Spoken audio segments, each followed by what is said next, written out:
السلام عليكم ورحمة الله وبركاته. بسم الله الرحمن الرحيم نحمده ونصلي على رسوله الكريم أما بعد. سبحانك لا علم لنا إلا ما علمتنا إنك أنت العليم الحكيم. رب اشرح لي صدري ويسر لي أمري واحلل عقدة من لساني يفقهوا قولي. رب يسر ولا تؤسر وتممه لنا بالخير. يا فتاه يا فتاه يا فتاح. قال الله سبحانه وتعالى في القرآن المجيد والفرقان الحميد: يمحق الله الربا ويربي الصدقات والله لا يحب كل كفار أثيم. صدق الله العظيم. Respected brothers and elders, mothers and sisters in Islam, truly it is an immense mercy, infinite karam and absolute blessing of Allah subhanahu wa ta'ala that who has gathered us again once more in His house, the noble masjid, the most sacred place on the face of this earth. أحب البلاد إلى الله مساجدها وأبغض البلاد إلى الله أسواقها. The most pleasant, the most beloved places in the sight of Allah subhanahu wa ta'ala are the masajid. And the worst of the places are the marketplaces, according to the hadith of the Prophet of Allah sallallahu alaihi wasallam. And that's why for us to be here at this moment is truly from the blessing of Allah subhanahu wa ta'ala. I apologize, my throat is really bad, so I'm not going to take it very, very long, but inshallah I wanted to share some important thoughts for us for tonight. Tonight marks the third session of our mini-series of the farewell sermon or khutbatul wida of the Prophet of Allah sallallahu alaihi wasallam. As we know that the farewell sermon of the Nabi of Allah sallallahu alaihi wasallam had many important messages for the ummah. We had spoken about this previously. The first time that we sat down, we spoke on the details of what was the khutbah, what was the sermon, what was the essence of the khutbah or the sermon of the Prophet of Allah sallallahu alaihi wasallam in general. Last time that we met, we spoke about the importance of the relationship between spouses, husband and wife. As the hadith of the Prophet of Allah ﷺ further elaborates so much details. And the khutbah of the Prophet of Allah ﷺ had given us guidelines related to the rights and responsibilities of the spouses, both husband and wife. There are some things which are known as financial responsibilities, non-financial responsibilities, from amongst the man and amongst the woman as well. Though some are rights and some are responsibilities that they both share on both sides that we extracted. I want to go towards one other topic for tonight, inshallah, and let's see what happens next time. But I want to touch upon a topic which is a very detailed topic, very complex topic, but I'm not going to go to the details and all the complex issues of it, but I just want to touch base upon it just to create some sort of awareness. Going back to the khutbah of the Prophet of Allah sallallahu alaihi wasallam, let me read this to you so we can reflect upon these exact words. The Prophet of Allah sallallahu alaihi wasallam said, "O people, just as you regard this month, meaning Dhul Hajjah, this month, this day, the Yawm al-Arafah, this city, Mecca, as sacred, so regard the life and the property of every Muslim as sacred trust." We all remember this, we all heard this last time that we met. That Rasulullah ﷺ on his farewell sermon had mentioned, as you regard this city, as you regard this day, as you regard this month as sacred, just like that, the nobility, the wealth, the life of every single person, every single Muslim is also sacred. We all remember this, we all remember even, talking in details about it. Return the goods entrusted to you to their rightful owners. And of course, this is something very, very important, to return the trusts. And as we know that Rasulullah ﷺ was known as As-Sadiq wal-Amin. You must have heard this incident many times, subhanAllah, the ayat of the Quran which was revealed that return the amanat and the trust to those who are the true owners or the bearers of these amanat was revealed at a very important time. If you recall this incident, I had mentioned this previously, when Rasulullah sallallahu alaihi wasallam migrated from Mecca towards Medina, and then the Prophet of Allah sallallahu alaihi wasallam stayed in Medina for a bit. After 8 years, the Nabi of Allah sallallahu alaihi wasallam returned to Mecca and Mecca became victorious. If you all recall that famous day in Islam, this was known as Fathul Makkah, the victory of Mecca. When Rasulullah ﷺ entered inside Mecca, those who consider themselves to be the most powerful, their powers were taken away. And then of course Rasulullah ﷺ with so much humility entered inside Mecca. If you remember this incident, the Prophet of Allah ﷺ, before the victory of Mecca, while he was in Mecca, he had asked many times for the keys of the Kaaba, but he was never granted the keys to the Kaaba. And the person who was the possessor of the keys of the Kaaba, his name was Uthman radiallahu, Uthman bin Talha radiallahu anhu. And the Prophet of Allah said, "O Uthman, remember this. I'm asking you today and you're not giving to me. If these keys, come to me, then I will be the one who will return to anyone that I wish. And they will laugh at the Prophet ﷺ, saying that you are being disgraced in Mecca and you think that you will hold the keys of Kaaba? Not possible. As we all know, Allah subhanahu wa ta'ala gave victory to the believers. The Prophet of Allah ﷺ returned back from Medina towards Mecca, which was known as the victory of Mecca. And Allah subhanahu wa ta'ala defines so beautifully in the Quran, Inna fatahna laka fathan mubina, an open victory for the believers. When Rasulullah ﷺ entered inside the Kaaba, he asked Ali radiallahu anhu to go and take the keys of the Kaaba from Uthman bin Talha. Ali radiallahu anhu went, and because they couldn't do anything, now the Quraysh had no powers, so Ali radiallahu anhu literally snatched it from him and said, you know what, it's ours. It's not yours anymore. So he brought it to the Prophet of Allah sallallahu alayhi wa sallam. He opened the doors, he went inside the Kaaba, they went inside the Kaaba itself. Now Abbas radiallahu anhu, the uncle of the Prophet sallallahu alayhi wa sallam, Ali radiallahu anhu, the close relatives are all surrounding the Nabi of Allah sallallahu alayhi wa sallam. And they're trying to give him a message that, O Nabi of Allah sallallahu alayhi wa sallam, we are your relatives. We have been honored because of being Quraysh. We have been honored of serving the people of Hajj. We have been giving water of Zamzam. We have been feeding them. We have been taking care of the Kaaba. How great of an honor would it be that if we can keep this key to ourselves as well? Meaning just give it to any one of us. Meaning that the family of the Al of Muhammad sallallahu alaihi wasallam should keep the keys of the Kaaba itself. The Nabi of Allah sallallahu alaihi wasallam was about to make a decision, and ayah of the Quran was revealed. The only one ayat of the Quran revealed in the Kaaba itself, the literal Kaaba, the box itself, inside of it, even all that is Kaaba itself, was that ayat of the Quran of returning amanat and trust to those who are the true possessors of it. When the ayah of the Quran was revealed, the Nabi of Allah said, oh Ali, go give it back to Uthman bin Talha. When Uthman bin Talha radiallahu anhu was given these keys, he began to tear up. He says, Allah subhanahu wa ta'ala revealed the Quran ayat related to me, and this is how much you care for trust and amanat of people. He said, Ashhadu an la ilaha illallah wa ashhadu anna Muhammad Rasulullah. And not only that, Rasulullah sallallahu alaihi wasallam said, glad tidings to you, O Uthman bin Talha, till the day of Qiyamah, a member of your family will hold the keys of the Kaaba. For those who are currently the possessors of the keys of the Kaaba are from the lineage of Uthman bin Talha radiallahu anhu. So this is how great amanat is. This is how great trust is. This is how beautiful Islam is related to fulfilling the amanat of others, right? Today, if you get hold of someone's possession, that's it, man, I got it. Right? Now I can do whatever I want. That's the luckiest day. Get something from someone, now as they say, when might not be relevant, but when people rent cars, they say, this is the abused car, right? Because it's not yours, you got to return it. You're paying for the mileage. So abuse it as much as you can. You never drive that car like your own car, right? We have no sense of amanat inside of us. For what we use the things according to being a Muslim as an amanat, this is something that we need to understand. Anyway, this is not the topic for today.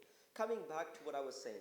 So Rasulullah ﷺ, after mentioning this day is sacred, this month is sacred, this city is sacred, just like all the sacred things, like that Muslim, meaning all the people's wealth, mal, their honor and dignity, is also very sacred. And then the Nabi of Allah says, return the good to those who are the rightful owners. The Prophet of Allah hurt no one, so that no one may hurt you. Excuse me. And then he said, remember that you will meet your Lord Allah subhanahu wa ta'ala. And I recall this from last time that I mentioned. When you are conscious of meeting Allah subhanahu wa ta'ala, you will be very aware of how you deal with others. If you don't fear facing Allah subhanahu wa ta'ala, there is nothing in this world which can stop you from doing wrong. Wallahi, if there was no fear of meeting Allah subhanahu wa ta'ala, we can do whatever we want. The only fear of meeting Allah subhanahu wa ta'ala is something which would hold a person from doing wrong. And that's what Rasulullah instilled in the minds of Sahaba. After saying all of this, I can tell you whatever I want. But at the end of the day, it's your ta'alluq and your consciousness of Allah subhanahu wa ta'ala. You may know all Bukhari, you may know all Hadith, you may know the entire Quran. But forgive me for saying, if there is no consciousness of Allah subhanahu wa ta'ala, the Quran will be in the hand of an individual and they will be lying. The names of Allah subhanahu wa ta'ala will be printed all over the rooms of that person, but sins will still be committed inside that room when the consciousness of Allah subhanahu wa ta'ala is not there. The awareness of Allah subhanahu wa ta'ala and His presence is not in our hearts. So the ayah of the Quran itself is saying that in the khutbah, and this is the farewell sermon of the Prophet ﷺ. He, after mentioning these commandments, he says, remember that you will indeed meet your Lord Allah subhanahu wa ta'ala, and that He will indeed reckon your deeds. Now this is the topic that I want to discuss for tonight, very briefly and quickly, not into a lot of details. Allah subhanahu wa ta'ala has forbidden you to take usury, interest, riba. Thereof, all interest obligation shall be henceforth waived. Rasulullah says, no more interest, no more usury, no more riba from this day on. Everything of the previous things have been waived off. Your capital, however, is yours to keep. You will neither inflict nor sever any equality.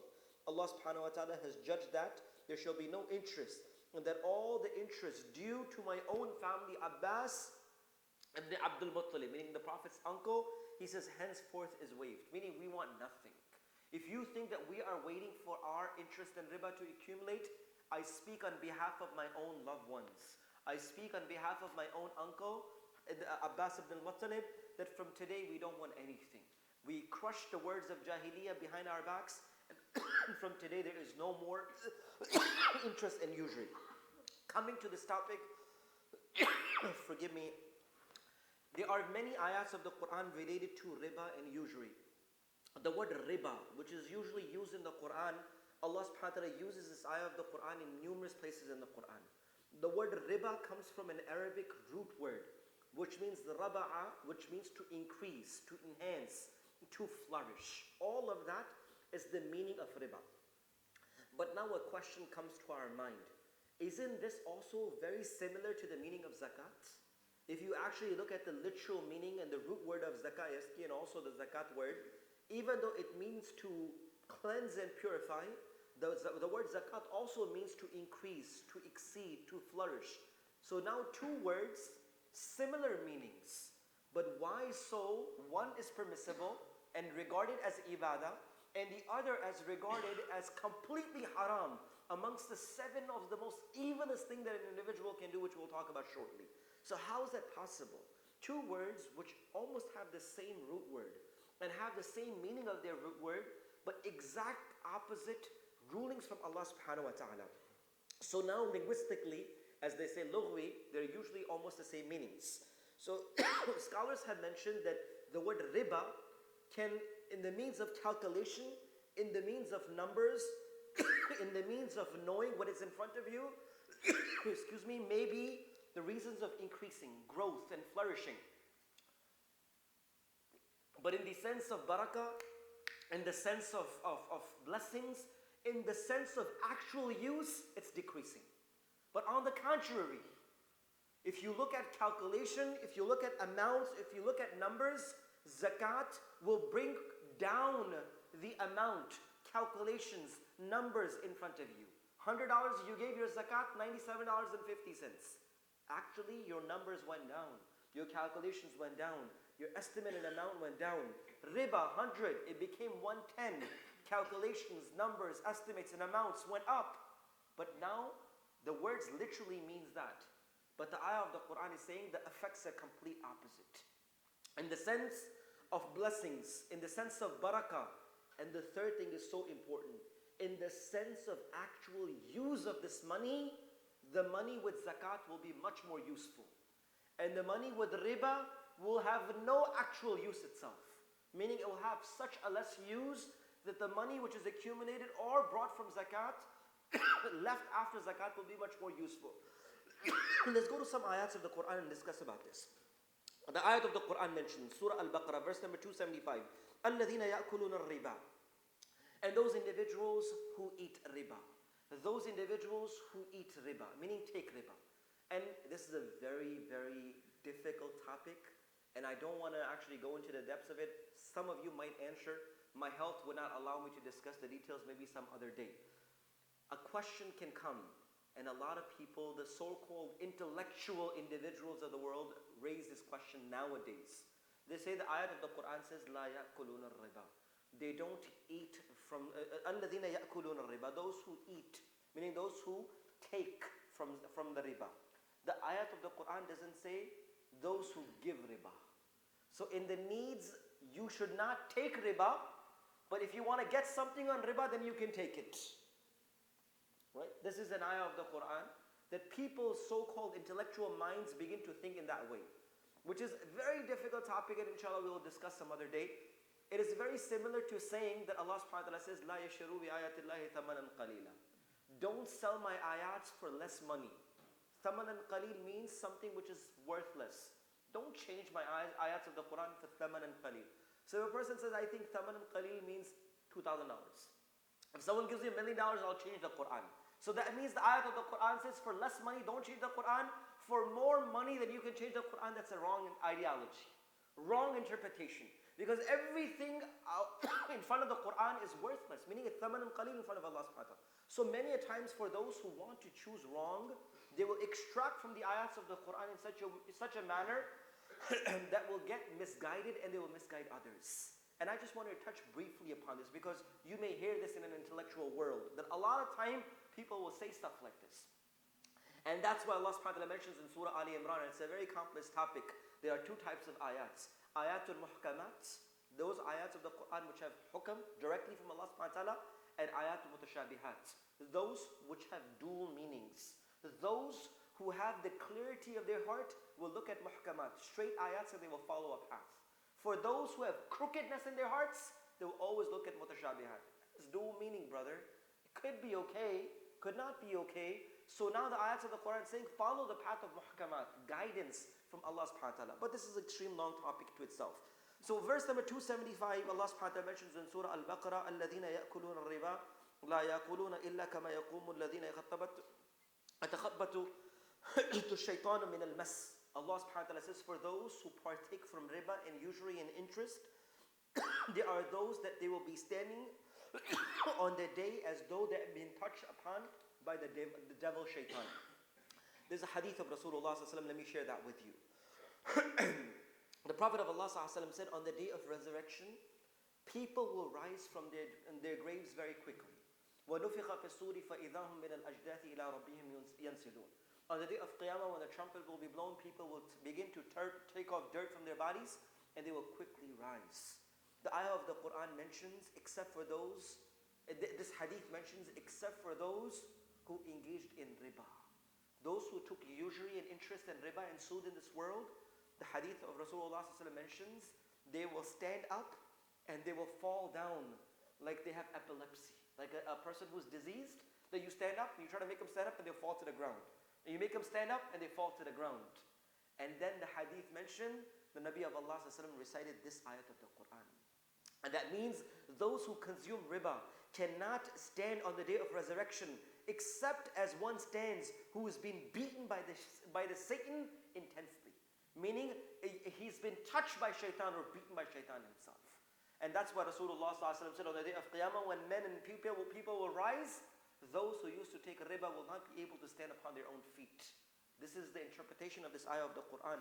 The ulama and mufassirun have mentioned. ذَلِكَ بِأَنَّهُمْ قَالُوا إِنَّمَا الْبَيْءُ مِثْلُ رِبَا. What was the reason? What is the reason that they are facing this on the day of Qiyamah? Because on the face of this earth, money and wealth looked very sweet to them. That's why Rasulullah said something so beautiful, especially for our youth. The Nabi of Allah said, إِنَّمَا الدُّنْيَا خَضِرَةٌ حَلَوَةٌ. Indeed, this world is very green, fertile, lush, and very sweet. Two analogies.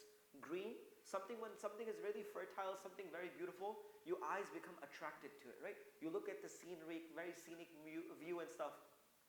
So Rasulullah says, إِنَّمَا الدُّنْيَا خَضْرَةٌ حَلْوَةٌ.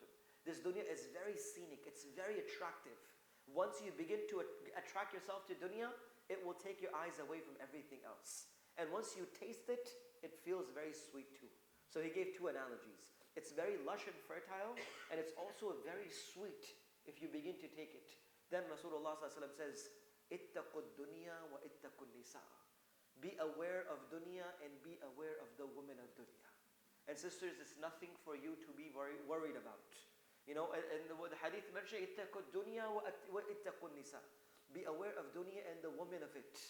That indeed the first of the fitna which fell upon the people of Bani Israel was a calamity through one woman that destroyed the entire Bani Israel.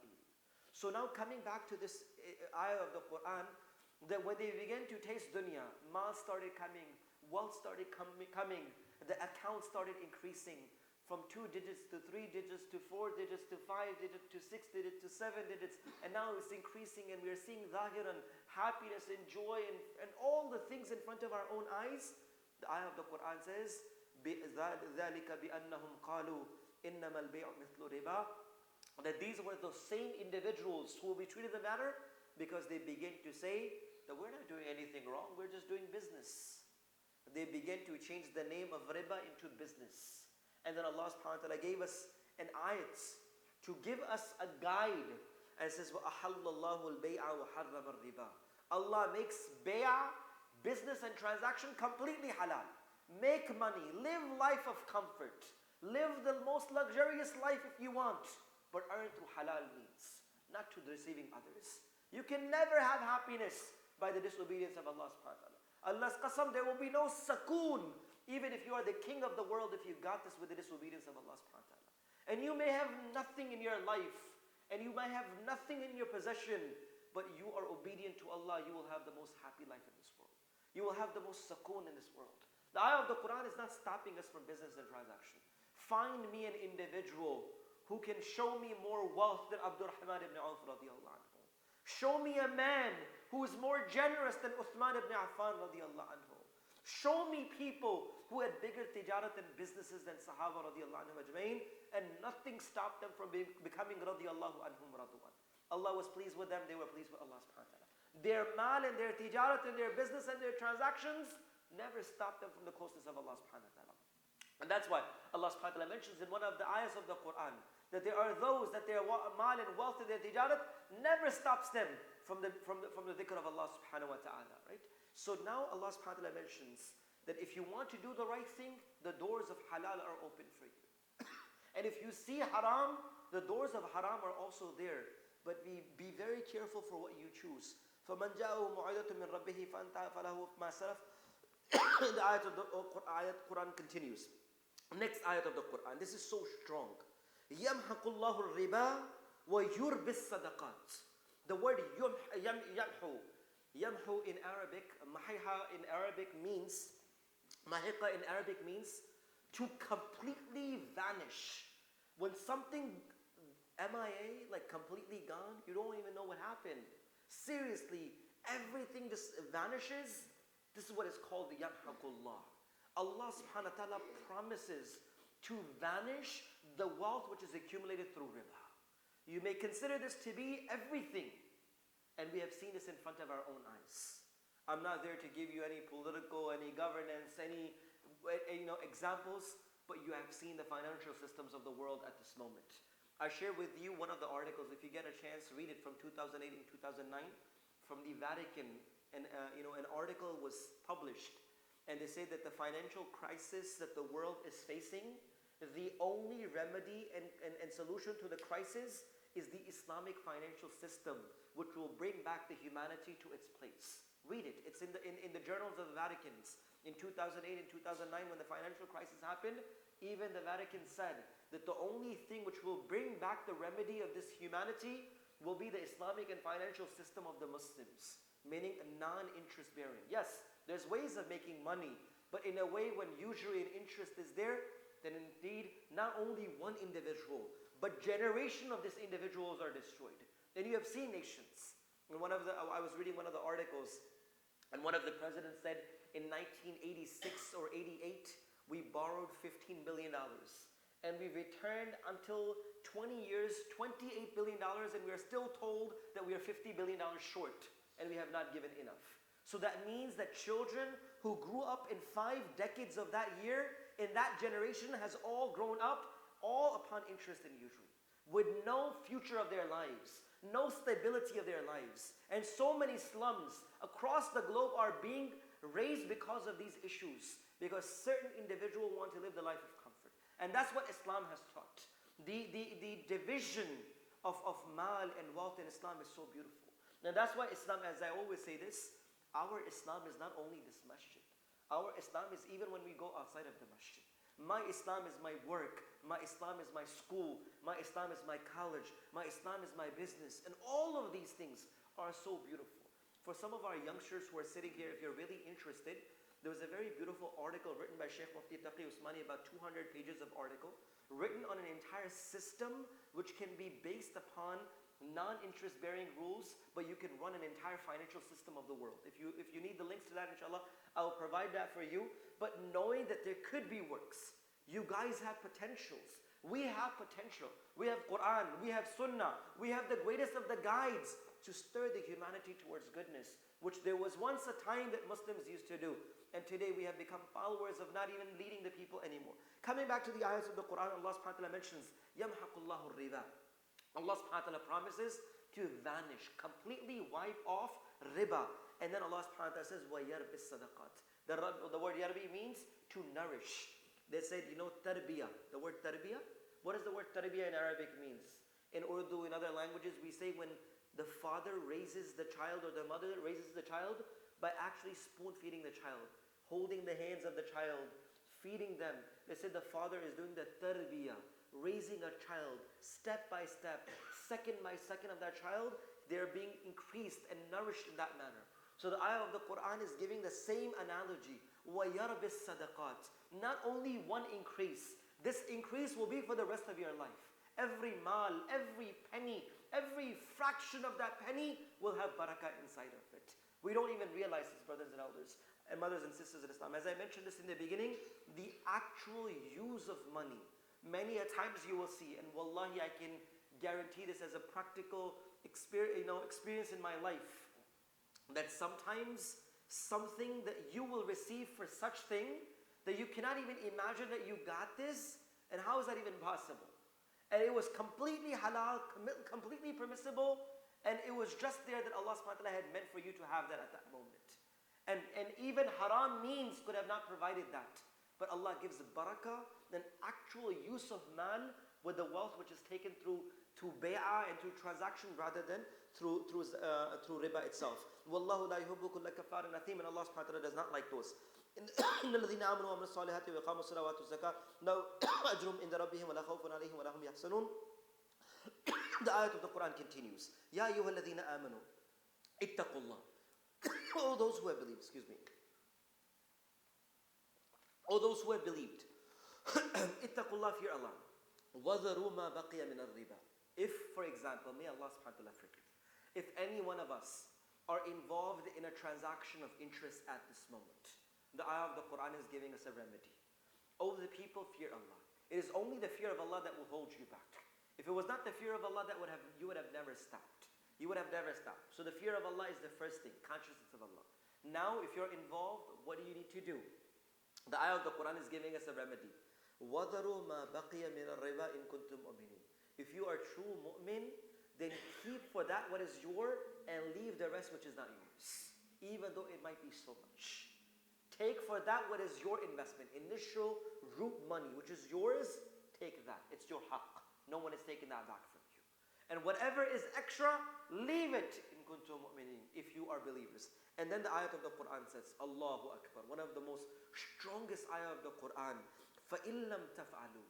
And knowing that you are a believer, knowing that Allah subhanahu wa ta'ala has ordained you not to take this, فَإِن لَمْ تَفْعَلُوا, and if you don't do what Allah subhanahu wa ta'ala has ordained upon you, فَأْذَنُوا بِحَرْبٍ مِّنَ اللَّهِ. Then prepare yourself to wage a war against your Allah subhanahu wa ta'ala. Then you got to fight. Then you got someone standing in front of you. Then you are waging a war against Allah subhanahu wa ta'ala. And brothers and elders, mothers and sisters in Islam, that needs no details. That does not need any clarification. And that is very clear for all of us. If we are going to stand against the commandment of Allah subhanahu wa ta'ala. And just to clarify this, one place in the entire Quran and one place in the entire ahadith, Allah subhanahu wa ta'ala refers to waging a war against an individual. Two places. One in the Quran, one in the prophetic hadith. The only place in the Quran where Allah subhanahu wa ta'ala speaks about waging a war against an individual is interest, usury. That's one place. If you are taking usury interest and thinking that you are becoming a winner, it's not possible. You can never win because you're standing in front of Allah subhanahu wa ta'ala. Second place in the hadith, Rasulullah sallallahu alaihi wasallam says, "Man aada li waliyan faqad aadantu harbin min Allah." That anyone who has animosity, hatred against my beloved, meaning the mahbub and the beloved of Allah, then you're waging a war against Allah subhanahu wa ta'ala. Anyone who has animosity and hatred of the friend of Allah, then you're having a war against Allah subhanahu wa ta'ala.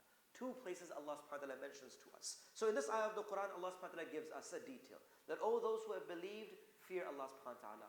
If you are already involved in a transaction, take your money and leave extra. Don't keep that if you are a believer. If you don't do that, and you think that you're very smart and you can accumulate whatever you want, then indeed you are waging a war against Allah subhanahu wa ta'ala. In tubtum falakum ru'usu amwalikum. And if you make tawbah, and still Allah subhanahu wa ta'ala is so kareem, so rahim, after showing his wrath, he still brings his mercy. And wallahi, if we only knew the Quran, right? Being a parent, you really understand that you see a child and you get really mad at them, and then you try to hit them, and then right after hitting them, then you still hold them and you kiss your child, knowing that you don't have hurt your child that much. Allah subhanahu wa ta'ala is even more merciful than that. After mentioning that you have waged a war against me, then Allah subhanahu wa ta'ala again says, وَإِن تُبْتُمْ, if you make tawbah, please make tawbah, come back towards me, leave this mal that you have, then you can still keep your ru'usi amwalikum, your initial investments, you can keep, لَا تَظْلِمُونَ وَلَا تُظْلَمُونَ, nor you oppress someone, nor you should oppress others. Nor do dhulm upon others, nor get dhulm upon you. And then the ayat of the Quran continues. Brothers and elders, mothers and sisters in Islam, the topic itself is very long, very broad, but there are a few ayats of the Quran that I share with you, few prophetic ahadith in front of you, and then inshallah we will try to wrap up and inshallah take it for some next time. Rasulullah sallallahu alaihi wasallam mentioned, warned with the consuming of riba is one of the 7 sins that will doom a person to Jahannam forever. Hadith of Rasulullah sallallahu alaihi wasallam. The Prophet of Allah sallallahu alaihi wasallam mentioned the hadith of Sahih al-Muslim. Allah subhanahu wa ta'ala has cursed the one who consumes riba, who partakes from riba, the one who gives it, the one who witnesses over it, and the one who writes down the transaction. Hadith of Sahih al-Muslim, Rasulullah sallallahu alaihi wasallam mentioned. Now a question minds, intellectual question. Why is riba haram? Why aren't you not happy by people making money? So that means, excuse me, riba itself conflicts with the spirit of brotherhood. It conflicts with the spirit of sympathy.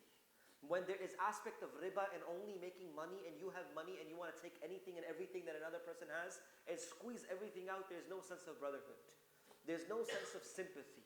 Wallahi, that's why they said, أُولَٰئِكَ كَالْأَنْعَامِ بَلْ هُمْ أَضَلُّ. Human beings, when they deteriorate, they become worse than the animals. That even an animal would not attack their own. But when insan goes to the lowest level of humanity, then there is no relationship of brother and father, mother and sister. They will take away from their own brothers and sisters when it comes to mal. No relationship. How many people you know that brothers and sisters don't speak to each other for decades just because of mal and inheritance and wealth? Just because of mal, brothers and sisters have not spoken for months, and if not years. They don't speak just because of mal. So the sense of brotherhood, sense of sympathy is completely taken away. And riba is based upon greed, selfishness, hard-heartedness. Riba is one of the major contributors in the world towards inflation. If you ever study economics and finance, the biggest contributor towards inflation in this world is the riba itself. The riba causes trauma and depression due to mounting of debts. That so many people you know yourself, and you have heard about and read about, committed suicide, took their own lives. They could not handle debts anymore. Meanings of stress and hardships in people. The riba is sure gaining without any possibility a loss. Hence, all the risk goes to one individual, which is contradictory to Islam itself. Riba creates monopoly, which is in society that the rich are rewarded for whatever they want because of their wealth, and those who are not wealthy are paid to do whatever they have to do so. How can I, as an individual, avoid riba? How, as an individual, can avoid riba?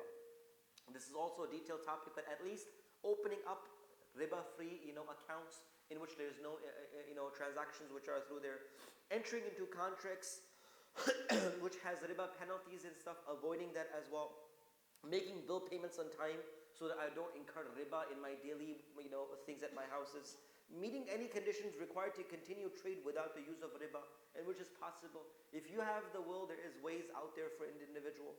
Borrowing money from families and friends where it's possible rather than borrowing it through interest ways. Dealing with those banks which are Islamic compliant, which is also a very detailed topic. This is also a gray area that many might have questions towards. And even renting, if this be the case, if a person is unable to buy a house without riba, why live in a place which will take you and your family towards, a wrong direction, thinking that we are living in comfort, when you when you can live a life of not extreme luxury, but in the obedience of Allah subhanahu wa ta'ala. Many a times we see so many hardships and difficulties in the houses. Our own awlad and children going away from us. And wallahi, we never realize that maybe it was our own sowing of the seeds of wrong inside of them which has caused this wrong to come into their lives. Now coming towards the most final thing that I want to share with you, and inshallah I want to finish because I think I won't be able to speak any further. Riba itself, Rasulullah sallallahu alaihi wasallam mentioned that riba itself is so dangerous that, may Allah forgive, even hard to say it from my tongue, but it's even worse than committing zina and adultery to one's own mother. How low an individual can get to come to such a wrong thing. Rasulullah ﷺ referred this to even more treacherous act than committing this act with one's own mother. Wallahi, if we have the zeal, if we have the consciousness of Allah subhanahu wa ta'ala, then there are ways that Allah subhanahu wa ta'ala will provide for us. Usury and interest is not the only thing which is the means of success and accumulation. And I said this in the beginning. Many a times our minds are set that if I have more in numbers, more in calculations, more in amount, it's more that I have. And that's not the truth. The more barakah, the more blessings, the more actual use of money, this is the real essence of any mal and any wealth. If a person may have everything in this world and there's no actual use of it, there's no benefit for this. So at the end, Rasulullah sallallahu alaihi wasallam committed this and said this to his Sahaba on his Hajjatul Wida. Remember that Allah subhanahu wa ta'ala has forbidden you to take usury and interest. Therefore, all interest obligations shall hence be waived. Meaning Rasulullah said this. But now, final things that I would say. I humbly request you, and I know I have not fulfilled the haqq of this topic, and maybe inshallah we can take another day to speak about this. Rasulullah said, a time will come near the day of Qiyamah that a person can avoid riba, but the smoke of riba will definitely reach this individual. A time will come that the society will be generated in such a way that even though you will try to avoid a riba in any way possible, but the smokes of riba will come to us.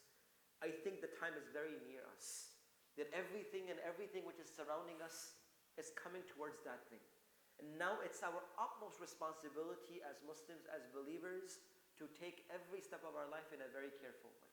And wallahi, sakoon, comfort, barakah, afiyah is from Allah subhanahu wa ta'ala.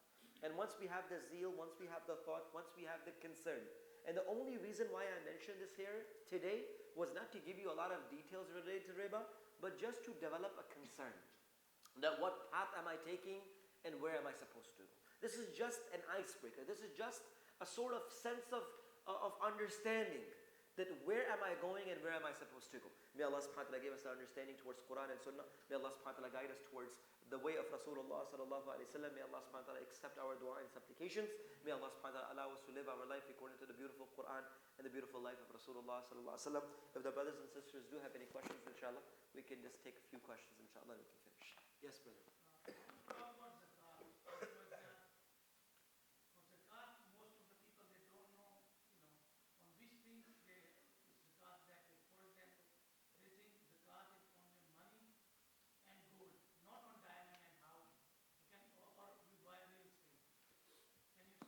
Sure. It's a very long topic, brother. That's why there's an asul in Islam, a qaida, asul in Islam. Whatever is fard upon you, it's also fard upon you to learn the details of that. So for example, if salah is fard upon you, it is fard for you to learn salah. If it's fard for you to give zakat, it's fard for you to learn how to give zakat as well. And many a times, people give this excuse. There are two things in Islam, not knowing and forgetting. And this is very, very complex. Make sure you understand this. Forgetfulness is an excuse. Not knowing is no excuse. Forgetfulness is an excuse. Not knowing is no excuse in the eyes of Allah subhanahu wa ta'ala. A person on the day of Ramadan begins to eat. Brother, you eating, it's Ramadan. Oh, I forgot. That's fine, your fast is still good. A person is eating Brother, you're eating, it's Ramadan. Oh, you're not supposed to eat? I thought you're not supposed to drink only. No, you're not supposed to eat and drink. Not knowing is not an excuse. So in Islam, anything which is fard, it's also fard upon us to also know it. So many a times when people give zakat, I humbly request that if zakat is fard upon you, sit with those who are capable individuals of zakat and learn your masail. Alhamdulillah, every single year we have a workshop in Masjid Hamza. We do a detailed workshop on how to give zakats. When it's tax season and the April time comes, if I don't know how to file my taxes, I go to a tax guy and make sure that he does the work properly, because I know that it's my requirement, it's my responsibility to make sure that it's done properly. When it's time for my zakat, it's my responsibility. It's no one else's responsibility. Even if I'm giving it to the masjid or whatever, I'm giving my money, I'm not doing a favor. They're doing a favor that they're taking a responsibility away from me itself. So, So we should find individuals, people who can, help us and guide us to finding the right solutions for our zakat. Yes, there is zakat in many things except for gold and silver and money. Many other things also have gold. Related to diamond and other things, there are a lot more detail, which is not a topic for right now. Any other questions, brother?